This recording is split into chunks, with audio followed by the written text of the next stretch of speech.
ఒకానొక సమయంలో బ్రహ్మదేవుడు విష్ణుమూర్తి మధ్య ఎవరు గొప్ప అని వివాదం మొదలయ్యింది. ఆ వివాదం పరిష్కరించడానికి శివుడు ఒక అనంతమైన జ్యోతిర్లింగంలా ఆవిర్భవించాడు. ఈ లింగం మొదలు ముగింపు ఎవరు కనుగొంటారో వారే గొప్ప అని శివుడు పలికాడు. విష్ణువు వరాహ రూపంలో భూమి లోపలికి, బ్రహ్మహంస రూపంలో ఆకాశం వైపుకు ప్రయాణించారు.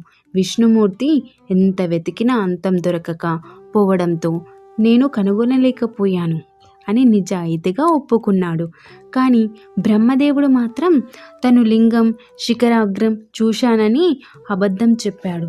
బ్రహ్మ చెప్పిన ఆ అబద్ధానికి సాక్ష్యంగా మొగలి పువ్వు నిలబెట్టాడు. మొగలి పువ్వు కూడా భయం వల్లో లేదా మరో కారణం వల్లో శివుని ముందు అబద్ధ సాక్ష్యంగా చెప్పింది.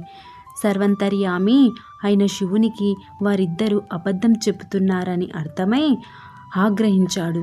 అబద్ధం చెప్పినందుకు బ్రహ్మకు భూలోకంలో పూజలు ఉండవని శపించాడు.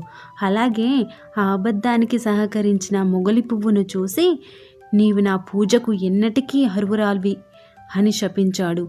అందుకే శివలింగానికి మొగలి పువ్వును సమర్పించడం మహాపాపంగా పరిగణించబడుతుంది.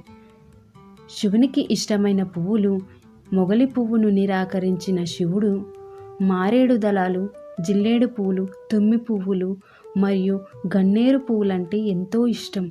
భక్తితో వీటిని సమర్పించి ఆ స్వామి అనుగ్రహాన్ని పొందండి. భక్తితో నిజాయితీతో ఉండాలని చెప్పే ఈ పురాణ రహస్యం మీకు నచ్చినట్లయితే వీడియోకి ఒక లైక్ చేసి మిత్రులకు షేర్ చేయండి. మరిన్ని శివతత్వ రహస్యాల కోసం మా శివామృతం ఛానల్ని సబ్స్క్రైబ్ చేసుకోండి.